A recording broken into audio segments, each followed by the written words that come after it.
And welcome in to the Missouri 8-Man Football Preview Show. Devin Albertson with Coach Dean here again. Anthony is covering district volleyball, so he is out for this week again on here, but he did send me the picks again this week, so we can ridicule him for his picks that he has there without him being here. But unfortunately, I'm not going to ridicule too much because we have a lot of the same picks on there for this week. So should be interesting with this week. Again, the only game that we have that we know is final is the Knox County Keatsville game. Keatsville forfeited their last game of the regular season due to low numbers. That game was going to be played on Saturday. I think Keatsville had a couple injuries after the Northwest Hughesville game. Did not allow them to compete in that one.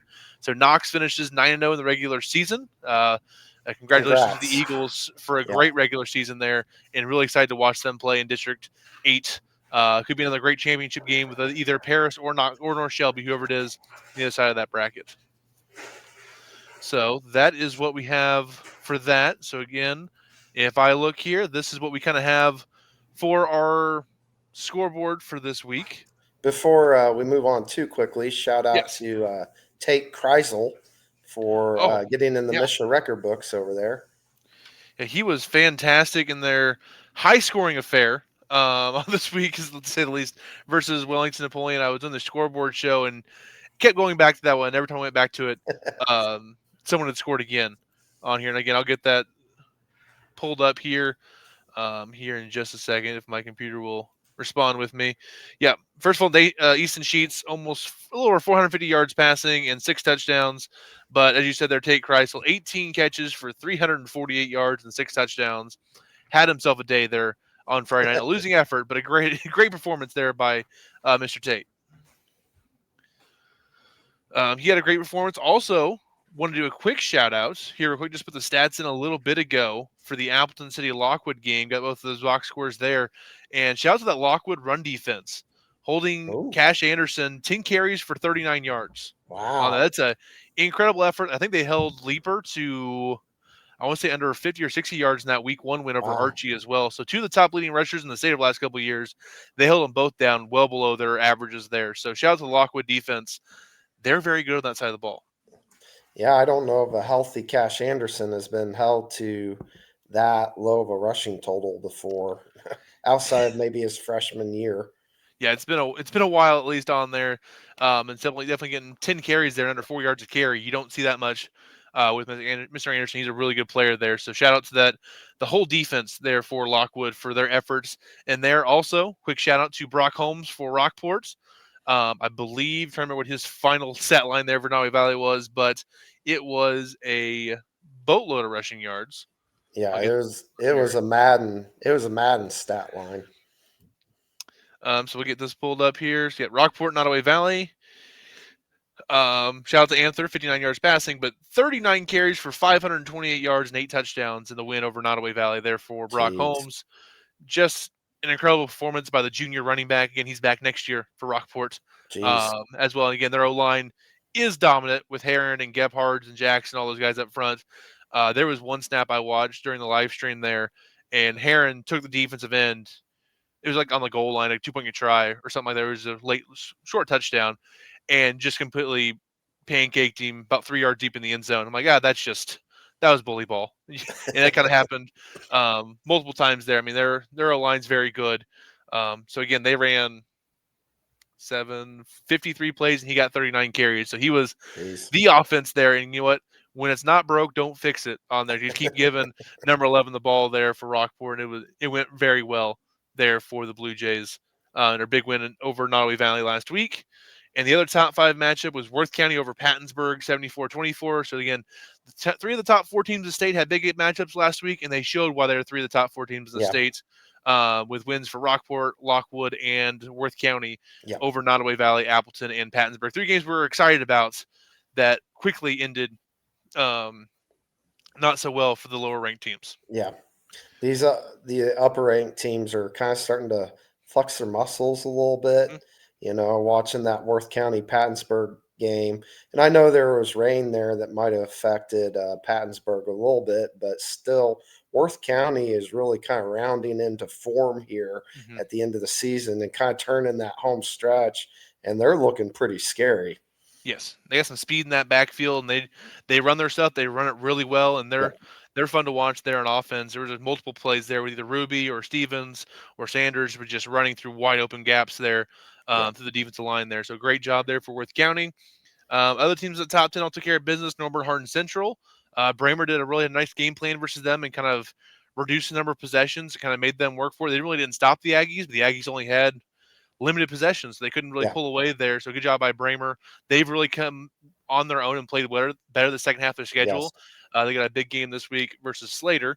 Knox County was tied 12 with Lincoln at halftime, and then came back and second half outscored them 30-0. Kind of stopped turning the ball over, but a yep, really good effort from Lincoln against Knox County. We talked about their ending the regular season undefeated, yep.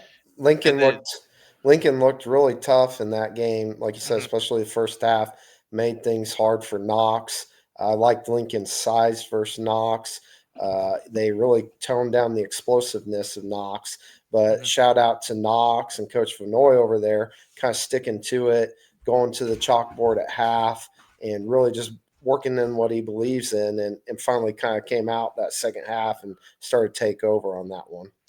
Yeah, I think Knox did a good job taking care of the ball in the second half, and also I think their depth kind of wore Lincoln down just a little bit in Yeah, that second half. Lincoln not overly deep in certain positions on there, yeah, and you could tell they just kind of ran out of gas in that third, fourth quarter, and Knox was able to withstand. That's what good teams do there. I mean, Knox is a borderline top five team right now, yeah, and that's what they kind of did there, and they showed that resiliency there. And they've had a couple of good games here versus Paris and North Shelby that really tested them for this Lincoln game going there. North Shelby, big win at Schuyler County, 52-16.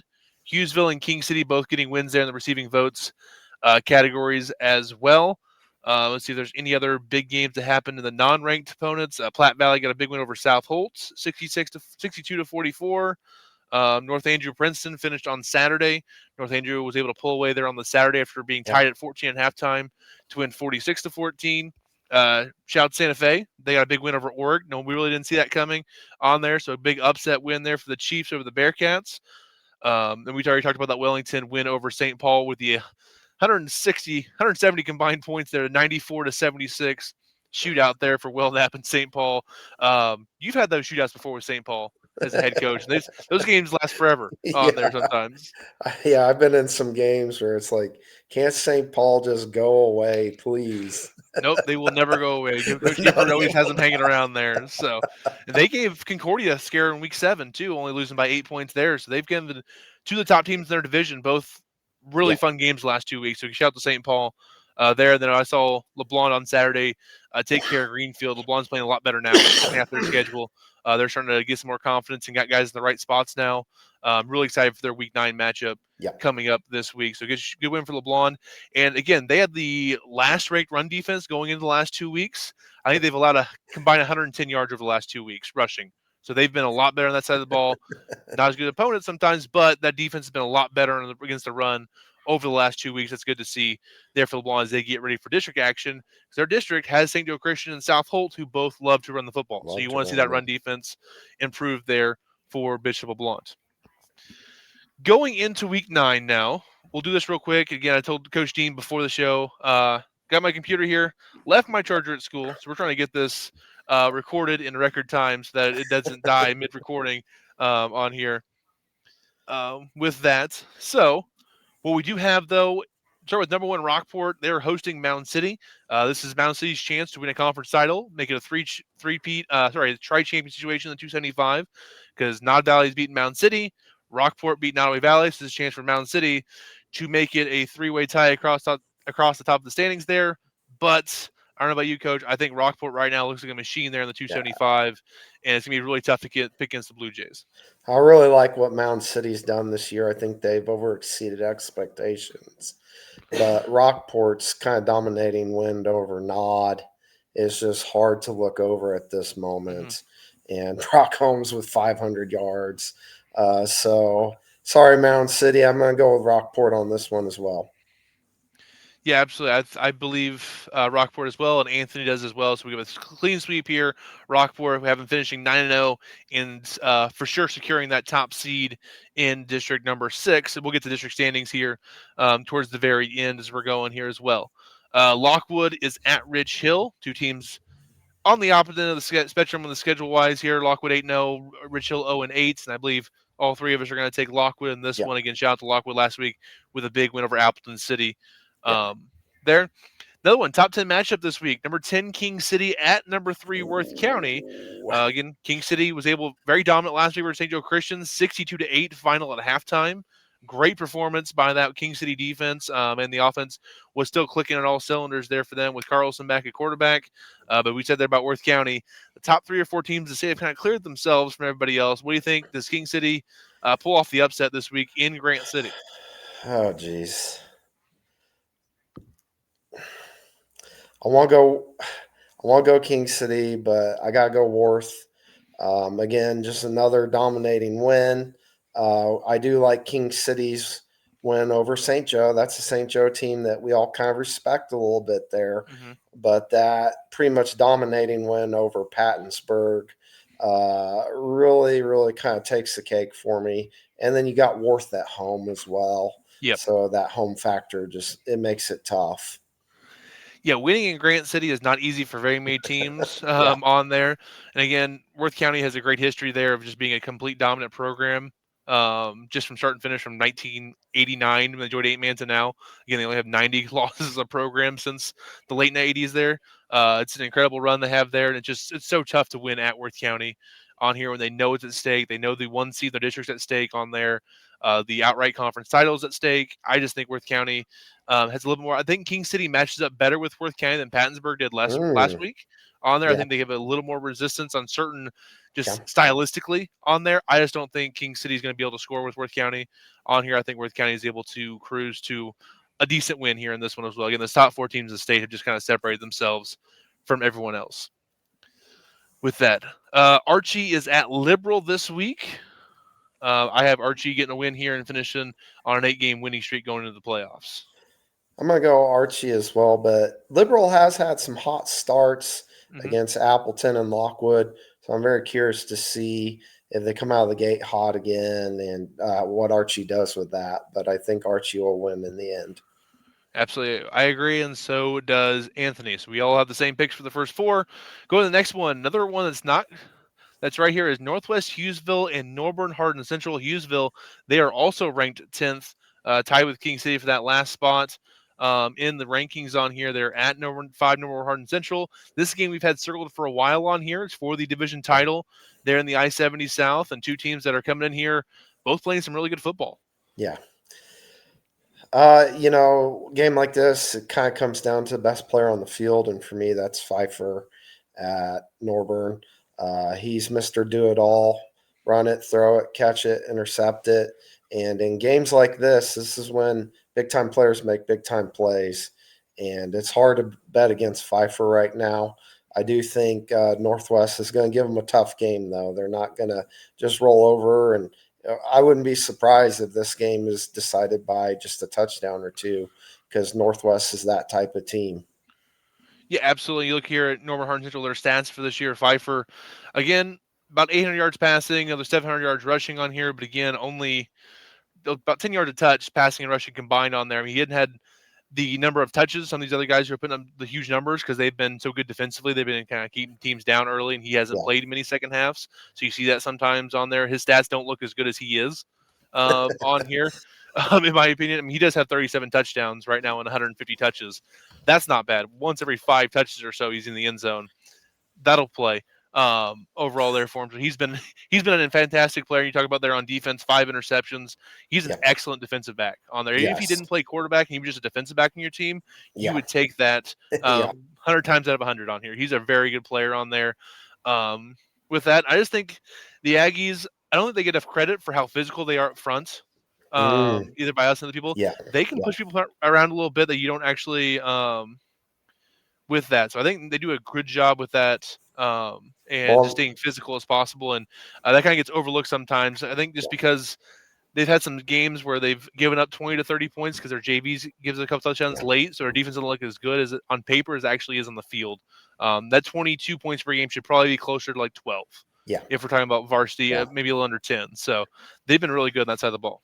Well, and I think that just speaks to what kind of guy Coach Watson is, too. Hmm. Not going to run it up on you kind of type and call the dogs off early and give his secondary guys a lot of great experience as well. Yeah, absolutely on here. Um, You can be one second. It should be pretty interesting there with that. And again, Hughesville, if you look at them right here, Nathan Boss is their leading rusher, over 1,000 yards this year, 19 touchdowns. Great Will season. Palmer's at quarterback, and he's been a great job as well, kind of directing that offense. They don't throw the ball a lot on there, and they do have 64 attempts, but a lot of it's after play action. They want to ground and pound first, and then set up those deep play action shot plays downfield. There's a really good touch there, whether thrown to Neters or Thorpe. Kind of his two main targets on the outsides. They're a lot of fun to watch. And I think they're really physical on defense. I think they do a great job Yeah. of tackling Nathan Boss on defense. Thorpe, they do a great job. The Smolik kids are really physical there as well. I mean, they get after it a little bit. So this should be Yeah. a fun game here between two teams. I'm taking the Aggies as well. But I do think this is a really fun football game, and I would not be surprised. I mean, you saw Hughesville earlier this year beat Concordia on the road week 3, survived Sweet Springs. They gave North Shelby a nice game in week 6, just couldn't quite Yep. hold on there.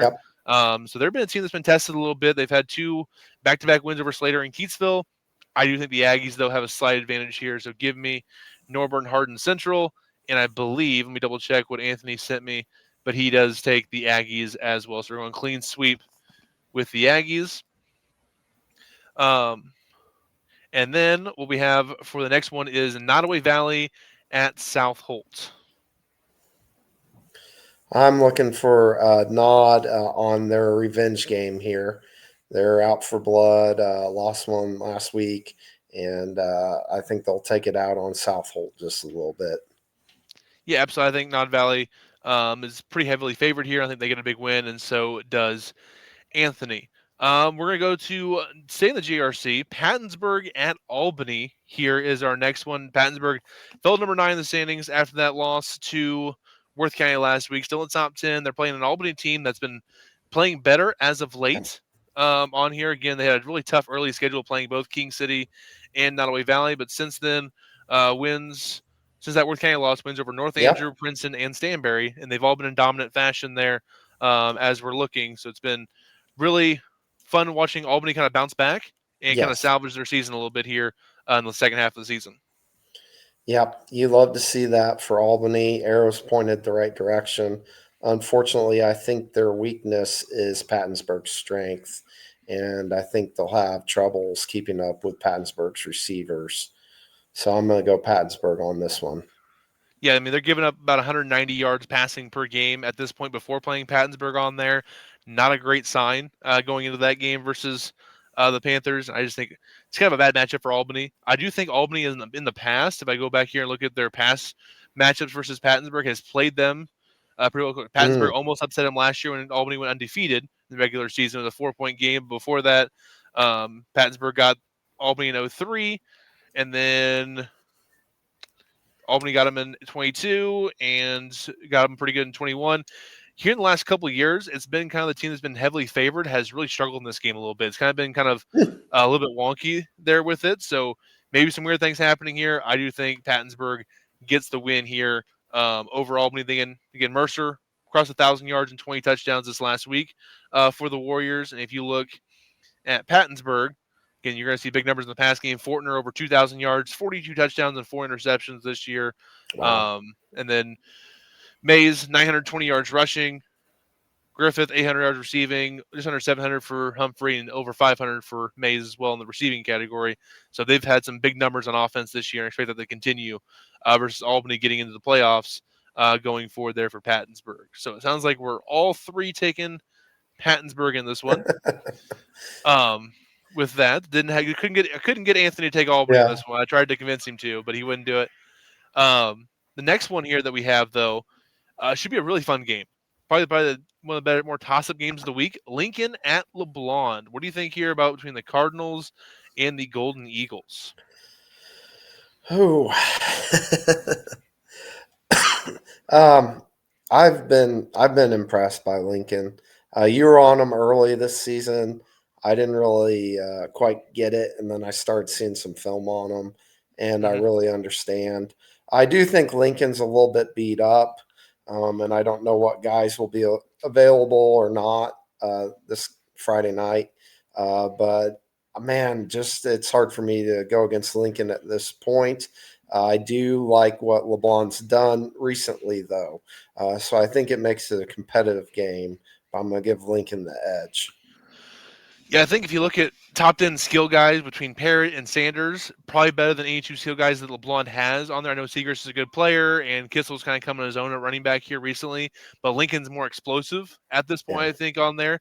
I think if LeBlanc's their advantage in this game is going to be their depth and being able to kind of wear Lincoln down that's a good on point. there. So I think for LeBlanc, and this game is going to be very first quarter centric on here for my analysis on here. Mm, I think if Lincoln jumps on him early in the first quarter, and LeBlanc's yeah, playing behind the eight ball, that's yeah, tougher for them.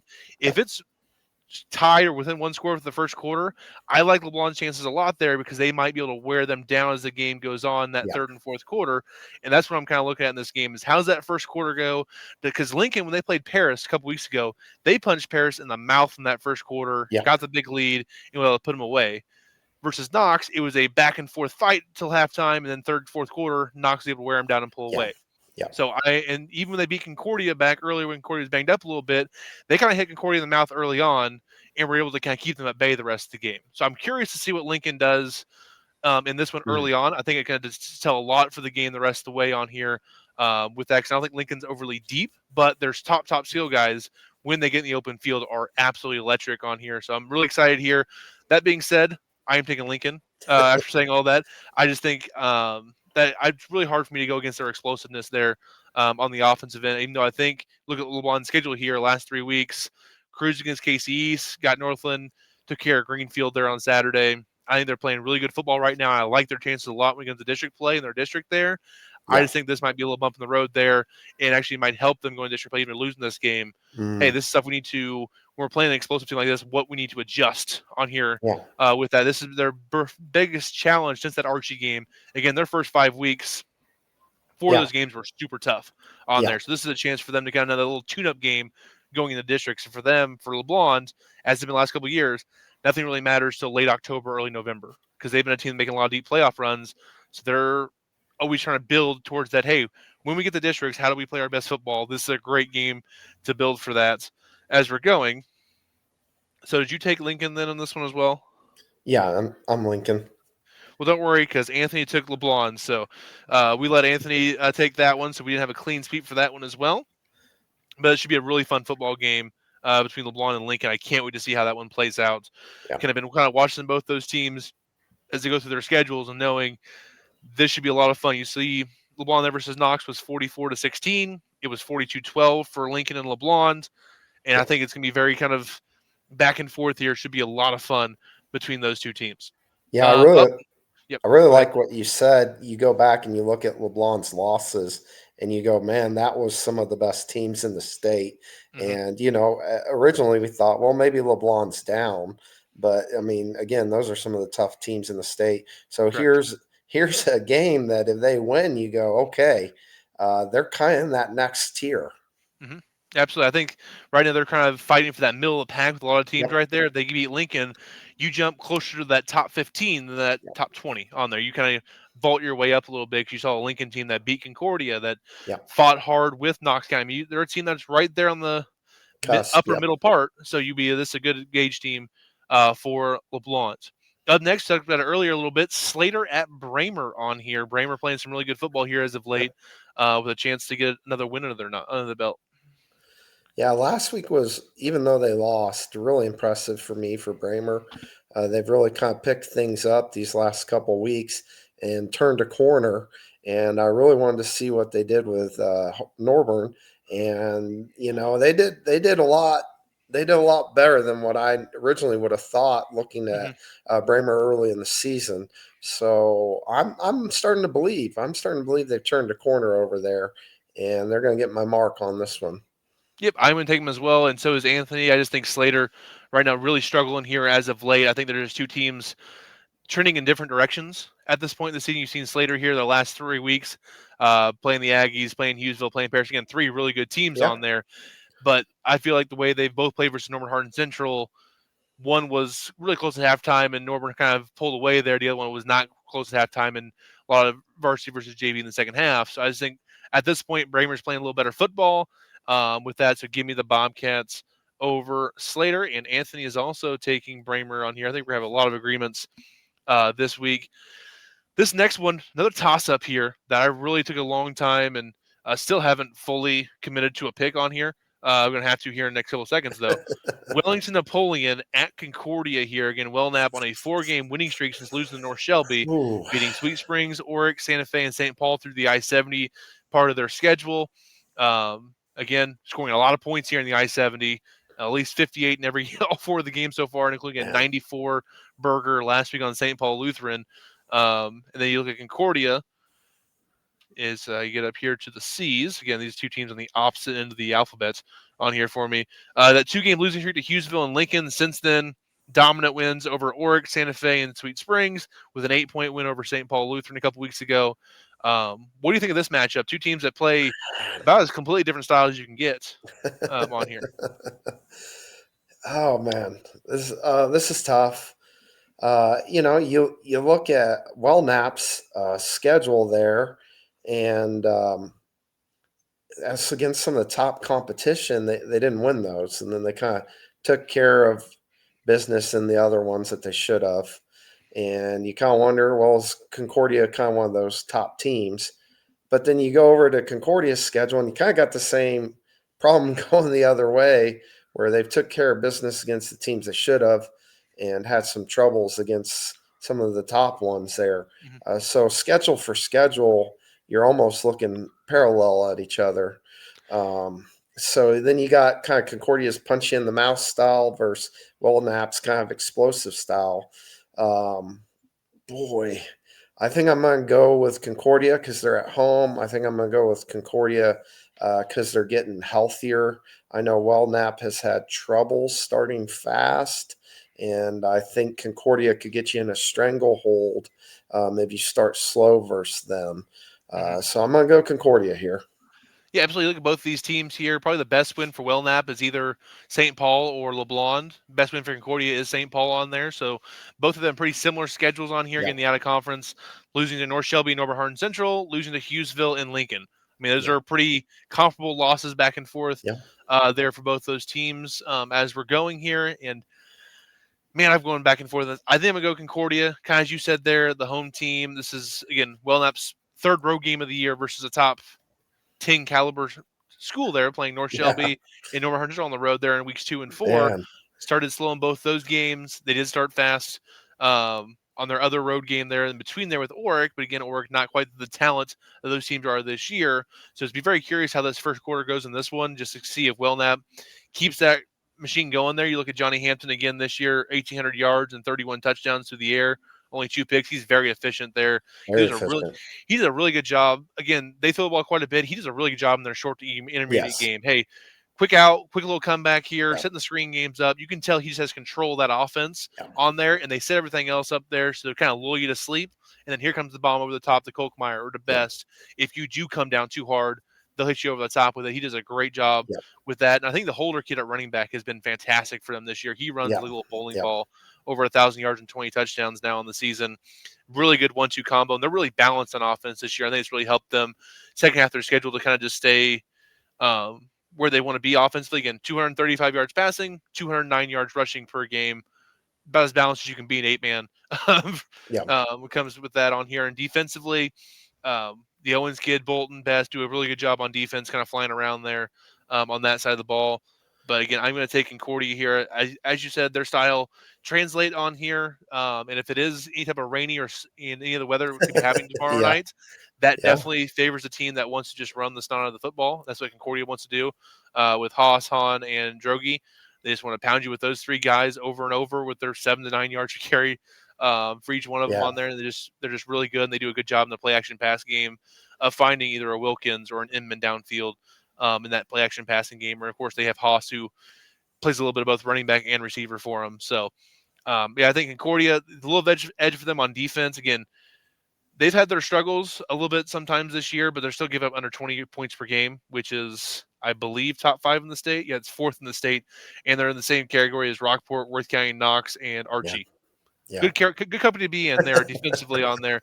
Wellnap, they're down here about 18th points per game. Wellnap 7th, Concordia about 13th on there, so both scoring at a pretty decent rate. I'm just going to take Concordia and that style of play to win a close game. But again, for the I-70 Conference Championship, weird things happen sometimes those championship Yeah. games. We saw it a couple years ago when Concordia was, I think, undefeated going in, or had maybe one loss to Plattsburgh team before that, but undefeated going into that in conference play. And then Sweet Springs was able to take down Concordia. Yep. So we'll see what happens in this one. These two teams definitely been circling each other since early in the season. You could kind of tell they were kind of in a collision course for that I-70 happening in Week 9. With a lot of respect from those two programs, I think, too, Yeah. knowing how the other does it the right way on there with that. So up next, East Atchison at DeKalb on here. I'm gonna go EA on this one. I'm going EA as well, and Anthony also took Concordia over Wellnap as well. I want to give his pick out here. He took Concordia and EA. Next one, we got Appleton City at Jasper. Appleton. Yeah, I think Appleton bounces back in a big way this week over Yep. Jasper. So does Anthony, and then Drexel New Heights. Drexel. I am going to take Drexel as well over New Heights. Just New Heights struggles to stop the run, and Drexel's like, great, we're going to run the ball. Yep. And then we get tired of that, we're going to run the ball some more. This Just, New Heights really speaks to how good their quarterback Decker was these last last year. couple years. Yeah. He was really the machine that made that team go, Mm-hmm. and they're feeling his absence this year, Yes. trying to replace him. So he was quite the football player. I mean, I watched them last year. I called their game versus Lockwood last year when they went down there, and they lost. I don't know what it was. It was 80 something to 40 something. I mean, New Heights put some points on the board because he was doing some crazy stuff on offense. Yeah, They just couldn't tackle Tiemann. It was just like, oh man, there goes Tiemann again. no Let's one watch this could. kid play quarterback again. This will be great. So Yeah, it was a lot of fun there to watch it, but you could tell that they really struggled on defense, and they're still struggling the same on defense. They don't have that offense to back it up and kind of keep them in games longer this year. But again, yep, we're all three going to take Drexel in this one. A few years ago, Stanbury North Andrew would be one of our biggest games of the week. This year, a little bit of an afterthought here in the GRC between the Bulldogs and the Cardinals. Who do you got in this one? I'm gonna go North Andrew. I like what they've done recently, and I look forward for them to continue that this week too. Yeah, absolutely. They're just kind of a tough, gritty team. I think they're going to be enough Yeah. to get a win here. Stanbury just struggling a lot offensively right now, and it's really tough to overcome that so far in the year. KC East at Northland Christian. Oh boy. um, I'm gonna go East. I just think Northland's struggling here. I hope Northland can do it though. Yeah, I mean, I'm just kind of looking at LeBlanc played in both back-to-back weeks. It was 58-20 and then 56-22. So pretty similar on there in back-to-back Yeah, that weeks. don't help us Just looking at the much. finals. Yep, that helps a whole lot on there, but I'll take KC East on there just slightly. And Anthony took KC East as well. St. Paul Lutheran at Oric. Oric coming off a tough loss to Santa Fe. St. Paul off the marathon loss to Wellington Napoleon, which, by the way, the Huddle live stream ended with 4 minutes to go in that game because it took too long. I was watching it. I'm like, oh, well, they didn't put the huddle long enough, so we'll catch this final score later. But St. Paul going to Oric there. What do you think about that one between the Saints and the Bearcats? Yeah, Easton Sheets is just he's tearing it up. We've already talked about Tate Kreisel. It's just going to be very hard to slow those guys down. I do think Orc's limited on roster numbers, and you're going to have to run a lot trying to cover that passing attack of St. Paul. So I look for St. Paul to win this one. Yeah, I think Oric, their strength of their defense is Walker at linebacker, stopping the run, and St. Paul's like, we're not going to mess with that. We're going to throw the ball to the outside with that. So, Yeah, though I will say they ran the ball pretty well versus Wellington in that high scoring game, and they had a kid have over 150 yards rushing as yeah, well to go along with their 600 yards, whatever it was, passing 450. I think it was 600 yards of offense there for St. Paul. So a little more balance here as of late. But yeah, St. Paul over Oric is my pick as well as is Anthony's. Anthony agrees with the picks the rest of the way, by the way. So we're going with that. So you guys know what he's picking is what I'm picking on here. Greenfield at Osceola. This is interesting here. Greenfield didn't play great Saturday at St. Paul at LeBlanc. It looks like Osceola didn't have Devin Bloom for most of the last part of the game versus Drexel. Could be kind of an equalizer going to this game for two teams getting into playoff picture. yeah. Unfortunately, Devin Bloom is going to be out for the year, and you hate to That's see hearing that that. for any kid. Yeah, I think it will. It's going to be tough on them even into basketball season, and you hate to see that for any kid. So when you lose a guy like that, who's the majority of your offense, they got a week to kind of talk it over and work it over. Hmm. But that's going to lean me towards Greenfield on this one. Yeah, I think he also missed most of his sophomore year with an injury too, I believe, on there as well. So a kid who's really talented and was really fun Yeah, to watch. That injury bug, just not fun yeah. on there. All I can hear, everything I hear from the great kid down there, works hard, really talented player. Just injuries have really kind of killed some of his football playing ability there at Osceola. Kind of going back and forth. I'm going to take Osceola in this one over Greenfield. I do think it's going to be a high scoring game on there, but I will take Osceola. Let me get you put on there for Greenfield. And as I do that, we get ready for the next game that's on the docket, which is St. Joe Christian and Princeton. I'm gonna go St. Joe here. Princeton's had a tough year, and I think St. Joe's gonna kind of try and do what they do on offense, and it's gonna be tough for Princeton to stop. So if St. Joe can lock in what they want to do early in this game, I think that they take care of business. Yeah, absolutely. I think they're coming off, again, 3-1 start to the year for St. Joe Christian. They've lost 4 straight since then. North Andrew, Worth County, Pattonsburg, King City. Yeah, Not the easiest schedule there in the middle, the middle of your schedule there. As you're going, you got 2 teams that are ranked now. One that was just barely not ranked going into this past week on here for King City. I think it's to be away from the bounce back against Princeton, and they're kind of still vying, and they still think they might have a chance for that 1 seed in district number 5 on here. So it's a big chance for them to stay motivated and get a big win here. I am also taking St. Joe Christian, as is Anthony. outside Next, of their one loss to North Andrew, all their other losses have come to really high quality opponents. mhm. Yep. I mean, that win over EA week 2 looks better and better Yeah, as you're going there. The loss in Noe Valley week 1. Noe Valley's top 7 team in the state. yeah, Out there, Albany always kind of pretty solid. And they beat that Albany team yeah, on there, so they got some good quality wins there over Albany and EA. I think that a lot of teams in the middle of that pack in the state can't credit right now yeah. on there as beating some teams in their same little grouping as you're going there. So I think a chance for them to beat Princeton this week. Paris at Schuyler is the next game up here. Gonna go Paris on this one. I will also take Paris. And then Platte Valley at Stewartsville Osborne, which after kind of last week's games, looking a little more interesting. Stewartsville's played a lot better here as of late. Again, only lost to East Ashton 50-34. And then 2 weeks ago, Stewartsville, they beat DeKalb 58-20. And before that, they were in a dogfight with South Holt, lost 64-30, but they were down by 8 in the mid third quarter. So last 3 weeks, they've played some pretty good football. And you saw Platte Valley and South Holt in a dogfight for most of last week as well on here. So these two teams, the gap between these two teams has shrunk considerably over the last couple of years, what it has been. So this should be a lot more interesting game than we thought kind of going into the season. Yeah, for me, it's a toss up. I go Platte Valley because I believe that they're just bigger Mm-hmm. than Stewartsville Osborne. Yeah, they're huge. Yeah, As I texted one coach after hey, congrats on the win. Here's like, they are huge. Is what yeah, he said. Is what they said back on there. It's not that clean of language.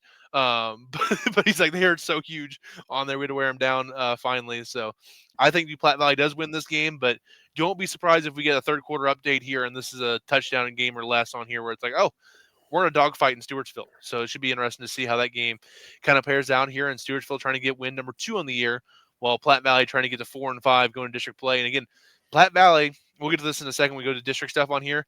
They need a win to stay at that 5 seed in district number 6 and stay out of that 3 spots and avoid Mound City in the first round on there. So they're in a kind of a must-win situation here versus Stewartsville Osborne. Stewartsville Osborne, they've secured the 4 seed in their district. They can't really improve their standing going forward on here. But it's something to kind of keep an eye on for Platte Valley. If games late third quarter, that could really impact some district standings in district number 6. Santa Fe, Sweet Springs. They're in Sweet Springs. yeah. I'm gonna go Sweet Springs here. Yeah, I think so as well. Shout out to Santa Fe, big win last week versus Oric Yes. on there. Didn't see that coming for Yep. the Chiefs on there. It's probably their biggest win they've had over the last couple of years. Yeah, I They've agree. really struggled in that I-70 play. So getting that win over Oric is great for them. I just think Sweet Springs has a little bit too much on offense for them to keep pace on there. Again, they got the score, I think, into the 40s on there. I don't know if they can do that versus Sweet Springs going into this week. But I think the Greyhounds get a win there. And the last one we have here is North Shelby versus Milledgeville, Illinois. I'm gonna go with North Shelby because I know nothing about Milledgeville, Illinois. Well, we're going to learn some stuff together at the same time here as we're looking here. So again, they're the Milledgeville Missiles, which Oh awesome wow! mascot on there. Oh, Again, Missouri's mascots sometimes aren't as fun as other states. As we're looking here, they are 8-0 on the year. ooh, Again, I know nothing about any of these teams over here and how good Illinois 8-man football is, but close win over Amboy in week 1 by 8. Big win, kind of dominant win here. That's not Missouri Polo; it's a different Polo. Beat River Ridge, West Carroll, yeah, Orangeville, and they had a big win last week over I think Alden Hebron is a ranked team as well. And again, I always go to max up rankings if I don't know anything about a team, just to kind of see where they're at on stuff. They are ranked number 2 in Illinois, and they have a win over number 5 Polo on there as well. So they got a pretty solid team over there in the Illinois side of it. Again, let me yeah. go here.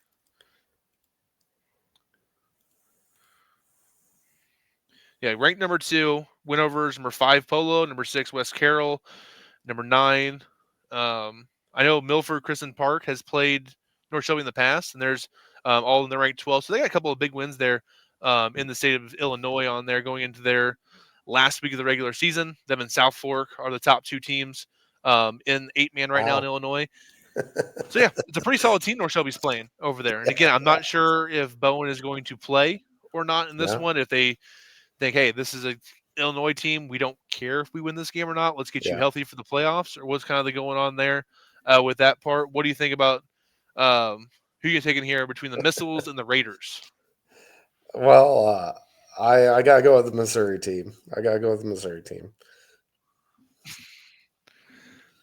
Well, I don't have to do anything, so I'll go different on this one. I can afford to lose the game if possible. I'll go with the Missiles on here and just kind of see what happens here.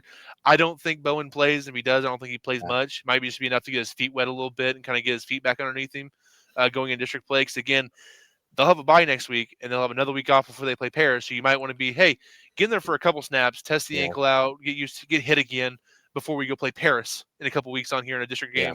game between 2 rivals on here. So as we're looking here in the picks, I'll get it pulled up Who did here. Crane? Did Crane pick He picked North missiles? Shelby. He All picked North right, Shelby all right. on there. So I was a trader route. I'll go with the Illinois team. Would love to be proved wrong on here again. Just a little bit different. We have a lot of agreements this week, so I wanted to Yeah, throw another disagreement out here. And again, you took Greenfield, not Crane. yep, Let me get that. He took Osceola as we're looking here. So again, a lot of agreement here. Our big disagreements. I took the Illinois team. You guys took North Shelby. You and I took Lincoln. He took LeBlond. Anthony and I both took Osceola. You took Greenfield. So we had 3 games where we disagree. We all are sitting by our own in one of the games on there. So yeah, we'll see what happens in those 3 games on there as we're going. And if we look at the overall standings, I've had a really good last 2 weeks on here with that kind of. I got an 86% correct, followed by you at jeez, 85%, and Anthony just below 81% on there so far in the year. So that's what our picks are right now. And again, I'll try to post these sometime tomorrow as we're looking here.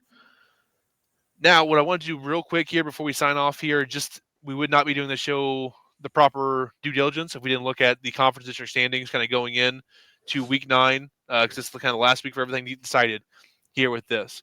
So we'll start first in the I-70. Concordia Wellnap, they play this week. The winner of that game takes the I-70 outright. So that's just a bona fide conference championship game here in week 9. Love to see those. Should be a yes, lot of fun there between the Orioles and the Tigers.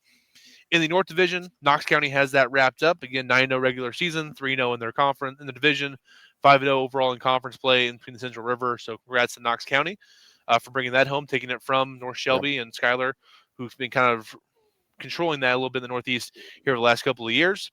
In the South Division, another conference championship this week. North Bernhard Central hosting Northwest Hughesville. Winner gets the outright division title. Loser gets second place. So should yeah, be a lot of fun with that. Also, Bramer and Slater fighting for third right now. Winner of that game gets third in the division as well. Same thing. Santa Fe, they're 1-3. I need to switch them in order in the standings here with that. But you can see Santa Fe, if they beat Sweet Springs, they could actually jump all the way up to fourth in the standings there, which would be a great year for Santa Fe after what we had for expectations going into the year. In the GRC, Worth County has the inside track for the conference championship. If they beat King City, they're the outright conference champs. If they lose to King City, then it's a chance for a three-way champion between King City, Worth County, and Pattonsburg.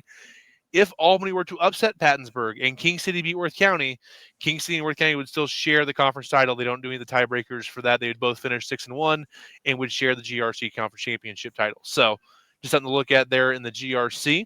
Again, not out of the realm of possibility, just not likely with that scenario on there. Worth County is still the favorite to win that one outright. In the Highway 275, same thing here. Rockport, if they beat Mountain City, outright champs. If they lose and Nod Valley beats South Holt, you'll have a tri-champ situation here with Rockport, Nod Valley, and Mountain City. And again, last year, Rockport came into Week 9 undefeated, heavy favorites against Platte Valley, and lost to Week 9 and ended up being a tri-champ situation with Platte Valley and Nottoway Valley. So we'll see if that happens again this year. I don't think it will, but that's what's at stake there between Rockport and Mountain City. And finally, in the WeMo, Archie has secured at least to share the conference championship. If they beat Liberal, which they're favored to do, they would win the outright title. If they were to lose to Liberal and Appleton City is to beat Jasper, it would be a co-conference championship between Archie and Appleton City. That situation on there. So Archie hasn't locked it up completely yet, but they are heavy favorites to bring home the WeMo Conference Championship for the fourth year in a row. A lot of things to play for. Yes, and that's just for the conference stuff. This is for the district stuff that's mattering for the seeding stuff. So this stuff's more fun, in my opinion, on here, just looking at long-term stuff. First, let's look at top half the bracket. Lockwood Liberal, Jasper, Greenfield, New Heights in District 1. Again, Jasper right now is third in the standings. They beat Liberal head-to-head, so Jasper is looking at the 2 seed right here. And with all the things that are happening this week, not much going to change in this one. It's pretty much locked in at Lockwood, Jasper, Liberal, Greenfield, New Heights. Liberal and Jasper will play each other in Week 2. Lockwood plays the winner of Greenfield, New Heights. They're in the district semifinals. So that one's been pretty much set in stone for a while on here. They've all kind of worked themselves out there for those 5 teams. District 2 is very interesting because a lot of stuff can still change in this one depending on seedings and how things go this week. Archie has the 1 seed pretty much locked up. Appleton, the 2 seed is all but locked up. There's a slim chance on there that Lincoln catches them. I don't think there's enough wiggle room there for Lincoln to catch them in points on there. So I think the top 2 seeds and the byes are secured in that district. Lincoln Drexel is where it gets interesting. So Lincoln has LeBlanc. Drexel has New Heights. I think Drexel's going to win there to get to 6-3. So it depends on what Lincoln does versus LeBlanc. If Lincoln wins by more than 13, I think they have the 3 seed secured on there. If they win by less than 13, things get real tight on there. If they lose by less than 13, things are razor edge tight. If they lose by more than 13, again, the submission point system, they do by 13 points to the maximum you can have for a win on there. So if you win by 13, you win by 70. Same amount of points for your win for the district standings on there. If Lincoln loses by more than 2 touchdowns to LeBlanc, I believe Drexel has enough points to overpass them for that 3 seed, which then sets up for an Appleton City rematch second round, and Lincoln's looking at beating Osceola to play Archie in the second round instead of Appleton City. So Lincoln has a lot to play for this week versus LeBlanc to try to get that 3 seed to match up with Appleton and avoid a matchup with the top 5 team in the state for as long as possible on there. So that's when they were looking District 2. It's going to be very close after the seeding comes out again Friday night at 11 o'clock when Mish's website crashes. We'll be trying to see who actually the 3 seed in District number 2 is. Again, the 3 seed gets to host Rich Hill. The 4 seed hosts Osceola. But the real thing is that second round matchup, do you rather play Appleton or Archie? That's what you're really looking at for long term in that district. So again, 2 excellent. Archie's a state contender. Appleton's a borderline top 10 team. Lincoln top 15. Drexel in that top 20 to 15 as well. You have 4 pretty good teams in this district kind of vying for playoff seeding and positioning there in District number 2. District 7. Worth County, pretty simple. They win. They're the 1 seed on there. Pattonsburg the 2, King City the 3, Albany the 4, Stanberry the 5, Princeton the 6. The bottom 2 are pretty much locked in where they're at. There can be some weird things happening in this if we have a couple of upsets. If King City beats Worth County, Pattonsburg beats Albany, I think King City and Worth County would flip spots here in the standings on here. But with Pattonsburg's head-to-head over King City, they would flip to the 1 seed over King City on there, even if they're back-to-back on there. on there. So King City, Yep. they're wanting to pass over Pattonsburg if possible in the points to win over Worth County. I think they could do that, but Pattonsburg will still be the 1 seed. If they beat Worth County, they'll still get the 2 seed on there if they don't pass Pattonsburg in points, just because they'll have the head-to-head over Worth County either way. What gets real interesting is if King City and Albany both win, there's a chance King City's year 1, Pattonsburg's year 4, and Worth County is your 2. So there's that they could move all around, because then at that point Albany and Pattonsburg could be side to side in the standings, and Albany just beat them head to head, so Albany would actually jump Pattonsburg in the standings here. So Pattonsburg does not have a top 3 seed secured. King City and Worth County do. But Pattonsburg has a chance to get to the 1 seed on here. So again, a lot of things can happen here. If you're a King City fan, you're one to upset Worth County, you're rooting hard for the Warriors, because that means you're going to secure a 1 seed in districts. Worth County, you control your own destiny. Pattonsburg, you are rooting for a King City win and for you to take care of business. So some things can still change there. Just something to kind of keep an eye on as we're going into district number 7. Things can get weird there in a hurry if some weird results happen Yeah. Friday night. You need a math degree to understand all that. Pretty much. District 8 on here, that one's set in stone. That's the 1 through 5 right there. Is not changing after this week. Even if North Shelby loses and Paris wins, I don't think Paris is enough to catch them in the points. Even if they Yeah. did, North Shelby beat them head to head. That district is secured. They're 1 through 5. You know, Schuyler and Keysville are playing in the first round. Winner plays Knox. You have North Shelby Paris matching up in the district semifinals in Shelbyville.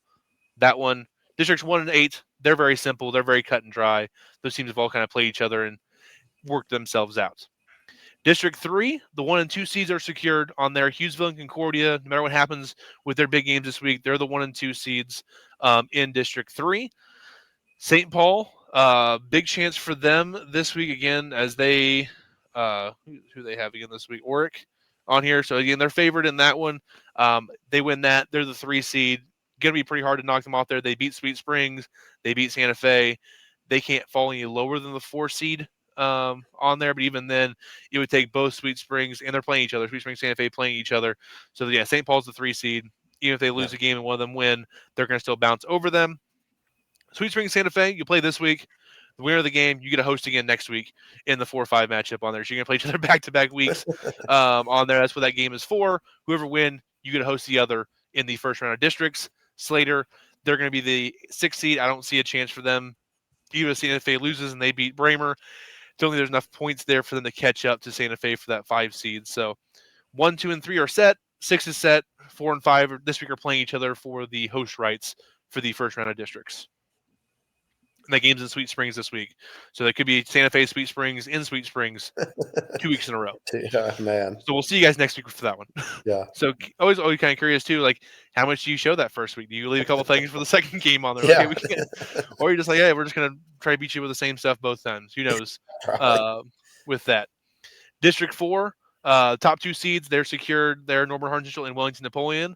But if you see that 3-4 line there, Oric and Bramer, they're both separated by less than a point in the district standings on here. Bramer has Slater. Oric has St. Paul. Bramer wins, they're the 3 seed. They're going to pass Oric, and Oric loses to St. Paul on there. The winner, whoever's the 4 seed there, will host Northland Christian. And there's an outside chance Northland, if they do beat KC East and Oric loses to St. Paul, that game could be in Northland for the first round of district there between Northland and Oric down there. So that's not out of the realm of possibility on there. But again, if we go by our picks and what we think is going to happen on here, I would assume the Bramer the 3, Oric the 4, Northland the 5. But there's a chance that Northland could get up there. And there's also a chance, less likely on here, Oric loses, Bramer loses, Northland wins. Northland could be the 3 seed and playing Wellington in the second round and getting a bye in that first round, because there are only 2 points separating there. So there's not a whole lot of separation between 3 through 5. So those 3 teams could all mix it up a little bit here, and they don't play each other. So there's no head-to-head to worry about for switching points in the standings there as we're looking in district number 4. But again, Norman Hartsville, Wellington, they're secured at 1 and 2. Not going to be any movement between those top 2 seeds in that one. Because again, the Aggies beat Wellington head-to-head earlier this year. District 5, this one's interesting here. LeBlanc, they're up about 5 points or so, just under 5 points over St. Joe Christian in the standings, and about 6 points over, 5.5 points over South Holt in the standing as well. Based on what I've seen here, even if LeBlanc loses to Lincoln and St. Joe Christian beats Princeton, beating Princeton's not going to be big enough in the SOS boost for St. Joe Christian, I don't believe, to get them the boost over Yeah. LeBlanc for that 1 seed. Um, as you're looking here, Southold, they're playing Nottoway Valley. Don't see them getting a win there, so I think Southold's going to be Yeah. your 3 seed on here. So it's just kind of up to St. Joe Christian and LeBlanc of how it's going to kind of go on here. And if you're LeBlanc, you want your St. Joe schedule to be as good as possible. So you're rooting for Wellington this week. You're rooting for Lincoln. They're playing Lincoln. But you're rooting for Wellington. You're rooting for North Shelby to win over there in Illinois. You're rooting Yeah. for Knox County, who are got their win there. You're rooting for all these teams you played in the out of conference, who are pretty good teams, to get big wins this week to help your strength of schedule on here. And you're rooting probably against East Atchison. You're rooting against Nottoway Valley as much as you can, and the other GRC schools that St. Joe Christian played to kind of bump them down a little bit on here. But again, based on what I've seen in the past, Yeah. 5 points is a lot to overcome in a week on there when you're playing a 0-8 team in week 9. It's a lot. It'd Yeah. be different if they were playing Albany, who's 4-4. That might get you a little more of a boost where you could be like, okay, we're going to maybe jump up in that 1 seed on here. But right now, and then Stewartsville, Osborne, they're going to be the 4 seed. DeKalb's the 5. We're looking at LeBlanc 1. Christian and South Holt going to play after a bye in the district semifinals. And then Stewartsville, DeKalb going head-to-head in that one in the 4-5 matchup. Against Stewartsville won that first game. They matched up a couple weeks ago. In District 6, I talked about it earlier, Rockport, Nod Valley, Mountain City. Again, still a chance that Mountain City, if they beat Rockport on here, but Rockport, I don't think they have enough points to fall that far down. So even if they fall below Nottoway Valley, their head-to-head over Nottoway Valley would kick in before Mountain City's would over them. So that district is pretty much set 1 through 3. 4 seed East Atchison, that's set as well. The interesting here is 5 and 6. Platte Valley playing Stewartsville Osborne, North Andrew playing Stanberry. If they both win, I think Platte Valley still stays at that 5 seed. Yeah. But if Platte Valley either wins by a really small margin or loses, it opens the door up for North Andrew to get that 5 seed. Either way, looking at a rematch versus EA in that 4 spot. Again, North Andrew played EA back in week 1. EA beat Platte Valley a couple weeks ago on the road there. So EA is going to have a chance for a rematch either way in the first round versus either Platte Valley or North Andrew. And then the lower seed of that is going to go to Mountain City in the first round on there. So again, we'll see what happens there. But again, a lot to play for here in week 9. Yeah. It's always kind of fun going into district action. Do you have any other thoughts or anything else you want to bring up here going into the playoffs? Again, I just always like to show that the more fun playoff bracket would look like this on here, where we can get Well, a second round matchups that are more fun. again, shout out to our seniors this year. Oh yeah, Some absolutely. of them will have senior night tomorrow night, and guys, just remember to enjoy it. Talking to the seniors at Drexel, every year they say, "Man, this year went by so quick." Mm-hmm. And thank you guys for going out there and pouring your hearts out for your towns and your communities. And you're getting to that point in the season where you got to keep winning to earn another game. Yep, absolutely. I always try to tell the underclassmen too, like you don't realize how fast this 4 year goes on there. Ask seniors how fast it went. Ask your coaches how fast their 4 year career went in high school on there. It goes a lot faster than you think on there. Yeah, You kind of blink as a freshman. Oh, in my junior year now, what do I like? You only have a year left. Make every moment count on there. And again, I just want to mention this real quick. How fun would a second round matchup between Pattonsburg and North Shelby be? Those two different styles there. North Shelby really can't stop the pass. Pattonsburg trying to stop that North Shelby running game would be so much fun. Northern Hartsville versus Appleton in the second round. Sign me up. Archie Wellington. Worth yeah, County versus Hughesville. Those teams never play each other. That'd be fun. yeah, You would see King City versus Nottoway Valley. We want to see that game kind of all year. On there, it was a game last year they had in the out of conference.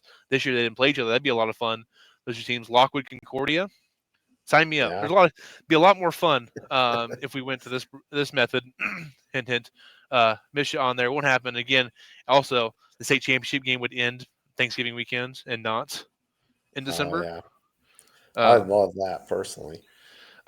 it was so much better when it ended in Thanksgiving weekend because first of all, people had that week, those Friday, Saturday already off on there, and True. you'd have bigger attendance for the state championship game because people are like, you know what, we can go over there for that, or we can watch it a little bit better than Yeah, the Friday of December, what is it, 5th this year, whatever it first, is on yeah, here. Yeah, so it's like I wish that was still the case on here.